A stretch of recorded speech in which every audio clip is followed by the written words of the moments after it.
पण हल्ली एक नवीन फॅशन झाली आपल्या राज्यामध्ये, खोटं बोला पण रडून बोला.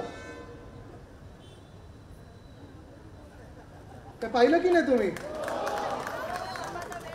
आधी भाजप बोलायची खोटं बोला पण रेटून बोला, मिंदे बोलतात खोटं बोला पण रडून बोला.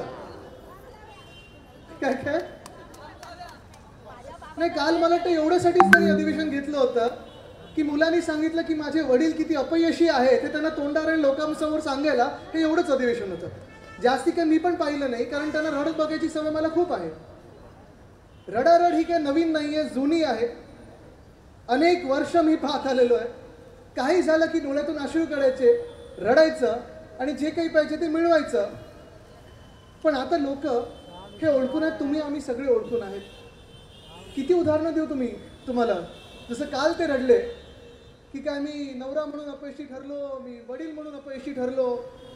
2-3 दिवसांनी बोलतील आता मी घटनाबाह्य मुख्यमंत्री म्हणून अपयशी ठरलो, शिवसैनिक म्हणून अपयशी ठरलातच.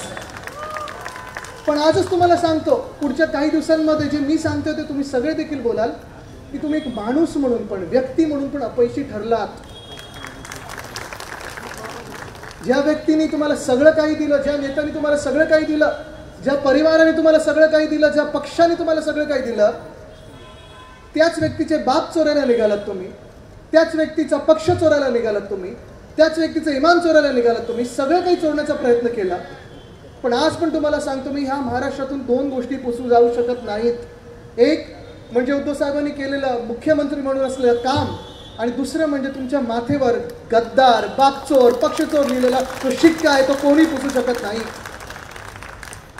गेल्या 5-6 वर्षामध्येच मी त्यांना एवढं रडताना पाहिलेलं आहे. हे जे घटनाबाह्य मुख्यमंत्री आहेत, किती उदाहरणं द्यायची. मला वाटतं उल्हासनगरमध्ये एक तरुण नगरसेवक व्हायचं होतं, त्याला धीरज म्हणून मुलगा होता, त्या धीरज ठाकूर, तुम्हाला आठवत असेल, आपल्या युवासेनेत होता. खासदारकीसाठी कल्याणमध्ये त्यांनी खूप मेहनत घेतली, जीव की प्राण पूर्णपणे दिवस रात्र मेहनत करून मला वाटतं तिथे आता जायला लागलं त्यांना. पण त्यांनी तिथे मेहनत घेतली, सगळं काही केलं. आणि मी त्यांना सांगितलं होतं, हे स्वतः पालकमंत्री, MSIDC खातं यांच्याकडे सगळं काही बघत होते. मी बोललो, हो, एक कुआपटा पण त्याला दिली पाहिजे त्या धीरजला. चांगलं काम करत होतं, ॲटलिस्ट माझ्या डोळ्यासमोर तरी चांगलं काम केलं होतं.